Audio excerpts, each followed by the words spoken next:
नमस्कार और the deep dive में आपका स्वागत है। नमस्कार।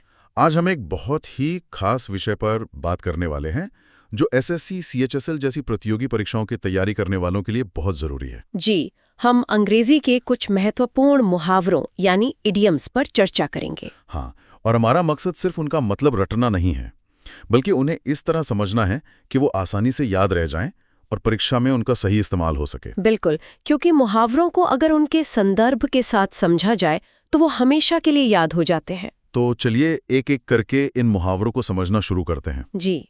पहला मुहावरा है as thick as thieves. As thick as thieves. इसका अंग्रेजी में मतलब होता है to be very close friends. बिल्कुल, यानी बहुत घनिष्ठ मित्र होना, जब दो लोगों में बहुत गहरी दोस्ती हो। बिल्कुल पक्के दोस्त। हाँ। अगला देखते हैं अगेंस्ट द क्लॉक। ये तो सुनने में ही लग रहा है कि समय की कोई कमी है। हाँ बिल्कुल, इसका मतलब है to work very fast before time runs out. यानी समय की कमी में तेजी से काम करना। जैसे परीक्षा के आखिरी पलों में हम सवालों को हल करते हैं, वो एक तरह से वर्किंग अगेंस्ट द क्लॉक ही होता है। सही। अब आते हैं एक बहुत आम मुहावरे पर, बीट अराउंड द बुश। जी। अंग्रेजी में इसका मतलब है to avoid the main topic. हाँ, मतलब घुमा फिरा कर बात करना, सीधे मुद्दे पर ना आना। लोग अक्सर ऐसा करते हैं जब उन्हें कोई बुरी खबर देनी होती है। बिल्कुल। अच्छा, एक और है mum's the word. Mum's the word, इसका मतलब है कीप क्वाइट या सीक्रेसी। यानी एकदम चुप रहना, किसी बात को पूरी तरह से गुप्त रखना। जैसे कोई सरप्राइज पार्टी की योजना बना रहा हो। हाँ, तब आप कहेंगे रिमेंबर मम्स द वर्ड। अब देखते हैं एट सिक्सेस एंड सेवंस। ये थोड़ा अजीब है सुनने में। हाँ, इसका अंग्रेजी अर्थ है कंफ्यूजन या डिसैरे। अच्छा, यानी अस्त व्यस्त होना या किसी तरह की अव्यवस्था की स्थिति में होना। ठीक है। अगला है मीट हाफवे। Meet halfway. इसका मतलब है टू कॉम्प्रोमाइज, यानी समझौता करना। हाँ, या जिसे हम कहते हैं बीच का रास्ता निकालना। जी। अब एक और दिलचस्प मुहावरा, sit on the fence. Fence यानी बाढ़। बाढ़ पर बैठना। हाँ, इसका मतलब है रिमेन न्यूट्रल। अच्छा, यानी तटस्थ रहना, किसी भी पक्ष का समर्थन न करना। बिल्कुल, न इस तरफ न उस तरफ। समझ गई। अब मेहनत से जुड़ा एक मुहावरा, keep her nose to the grindstone. ये तो काफी विजुअल है। हाँ, इसका मतलब है वर्क हार्ड कंटिन्यूअसली। यानी लगातार कड़ी मेहनत करते रहना, बिना रुके, बिना ध्यान भटकाए। जी। अच्छा, एक है fallen of the radar. Radar से गायब हो जाना। हाँ, इसका अंग्रेजी में मतलब है नो लॉन्गर नोटिस्ड। यानी नजर से गायब हो जाना, या कोई ऐसी चीज जिस पर अब किसी का ध्यान नहीं है। सही। और एक बहुत ही मजेदार मुहावरा है अ स्टॉर्म इन अ टी कप। चाय के कप में तूफान। हाँ, इसका मतलब है मेक अ फस अबाउट नथिंग। अच्छा, जिसे हम हिंदी में कहते हैं बात का बतंगड़ बनाना या राई का पहाड़ बनाना। बिल्कुल वही। ठीक है। अब एक ऐसा मुहावरा जो जानकारी की विश्वसनीयता के बारे में है, straight from the horse's mouth. इसका अंग्रेजी में अर्थ है फ्रॉम अ रिलायबल सोर्स। मतलब किसी बहुत ही विश्वसनीय स्रोत से जानकारी मिलना। हाँ, ऐसी जगह से जहां गलती की कोई गुंजाइश ना हो। जी। अगला है bite the bullet. Bite the bullet. इसका मतलब है फेस डिफिकल्टी ब्रेवली। यानी किसी कठिनाई का साहस पूर्वक सामना करना। इसमें एक तरह की मजबूरी का भाव भी होता है ना। हाँ, मतलब आपको वो करना पड़ रहा है लेकिन आप उसे हिम्मत से कर रहे हैं। सही। अब देखते हैं whatever floats your boat। ये काफी कैजुअल लगता है। हाँ, इसका मतलब है whatever makes you happy। अच्छा, तो इसका सरल सा मतलब है जो तुम्हें अच्छा लगे, या जिससे भी तुम्हें खुशी मिले वो करो। ठीक है। अगला है पेन इन द नेक। ये तो काफी आम है। हाँ, वेरी अनोइंग। यानी बहुत परेशान करने वाला व्यक्ति या कोई चीज। बिल्कुल। जी। अब देखते हैं ट्रेड ऑन योर टोज। किसी के पैर की उंगलियों पर चढ़ना। हाँ, लेकिन इसका असली मतलब है ऑफेंड समवन। यानी किसी को नाराज करना या उसके काम में, उसके कार्यक्षेत्र में दखल देना। अच्छा। अगला है take the bull by the horns. ये बाइट द बुलेट जैसा लगता है। थोड़ा थोड़ा, पर इसमें फर्क है। इसका मतलब है फेस बोल्डली। मतलब किसी मुश्किल का साहस से सामना करना। ये ज्यादा आक्रामक है। हाँ, इसमें आप चुनौती को चुनते हैं और उस पर हावी होने की कोशिश करते हैं। समझ गई। अब एक काफी खतरनाक लगने वाला मुहावरा, डाइसिंग विद डेथ। मौत के साथ पासा खेलना। हाँ, इसका मतलब है एक्सट्रीम रिस्क। जान जोखिम में डालना या कोई बहुत बड़ा खतरा मोल लेना। बिल्कुल, जैसे बिना हेलमेट के तेज बाइक चलाना। सही उदाहरण है। अगला है कॉट ऑफ गार्ड। मतलब सरप्राइज्ड, अचानक चौंक जाना। या किसी ऐसी स्थिति के लिए तैयार ना होना जिसकी उम्मीद ना हो। जी। ठीक है। अब एक और है, अ वाइल्ड गूज चेस। जंगली हंस का पीछा, हाँ, इसका मतलब है पॉइंटलेस सर्च, व्यर्थ का प्रयास करना। या ऐसी चीज की खोज करना जो मिल ही नहीं सकती। अच्छा, अब आते हैं अ रेड हेरिंग। लाल मछली, इसका क्या मतलब? इसका मतलब है डाइवर्जन। यानी मुख्य मुद्दे से ध्यान भटकाने वाली कोई बात। बिल्कुल, जासूसी कहानियों में इसका बहुत इस्तेमाल होता है। मैंने सुना है। अब है एन आइवरी टावर। हाथी दांत का टावर। ये तो बड़ा काव्यात्मक लगता है। हाँ, इसका मतलब है डिटैच्ड लाइफ, यानी वास्तविकता से दूर एक काल्पनिक दुनिया में रहना।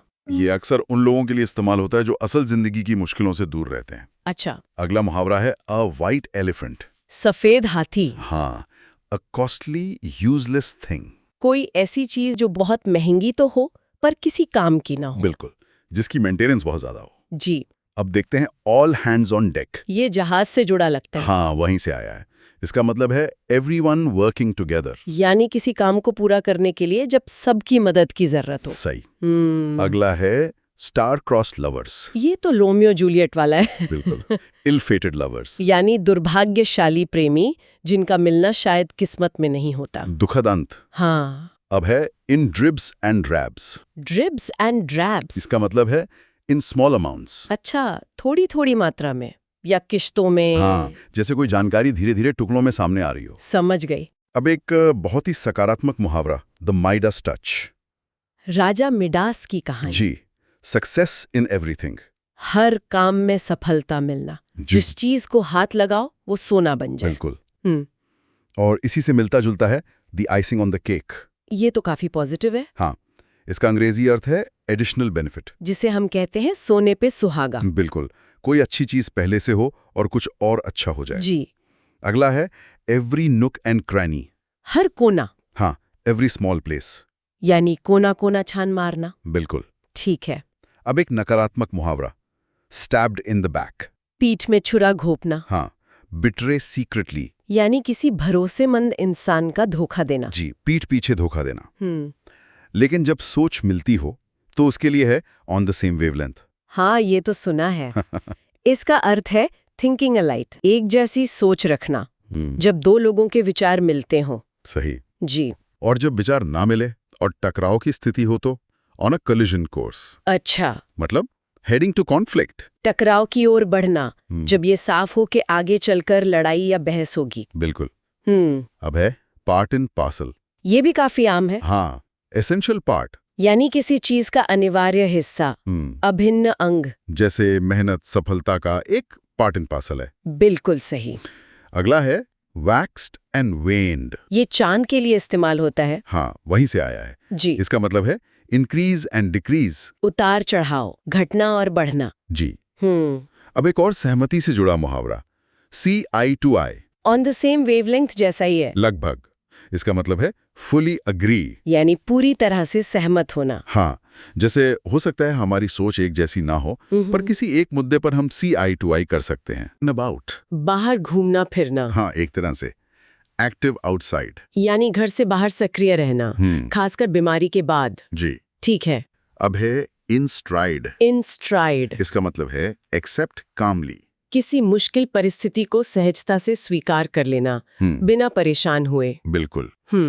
एक बहुत ही अच्छी सलाह वाला मुहावरा, लुक बिफोर यू लीप। ये तो हम हिंदी में भी कहते हैं। हाँ, थिंक बिफोर एक्टिंग। कोई भी काम करने से पहले अच्छी तरह सोच लेना, फूंक फूंक कर कदम रखना। बिल्कुल। जी।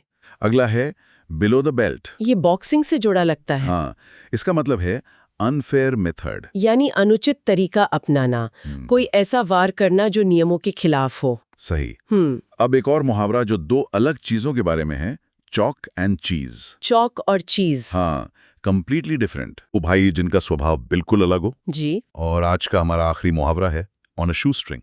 शू स्ट्रिंग, जूते का फीता। हाँ, इसका मतलब है विथ लिटिल मनी बहुत कम बजट में। या बहुत कम पैसों में कोई काम करना। अच्छा। तो आज हमने एसएससी सीएचएसएल परीक्षा के लिहाज से कई महत्वपूर्ण अंग्रेजी मुहावरों को समझा। और सिर्फ समझा नहीं, उनके पीछे की कहानियों और उनके सही इस्तेमाल को भी जाना। हाँ, और ये बहुत जरूरी है कि आप इन मुहावरों का नियमित रूप से अभ्यास करें। बिल्कुल, ताकि ये आपकी याददाश्त का हिस्सा बन जाए।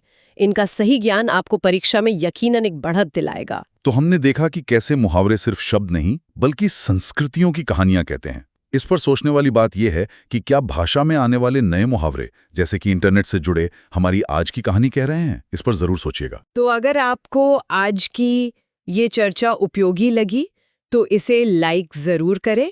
भविष्य में ऐसी ही और जानकारीपूर्ण चर्चाओं के लिए हमारे चैनल को सब्सक्राइब भी कर सकते हैं। अगर आपके कोई प्रश्न या सुझाव है तो हमें नीचे कमेंट्स में बताइए।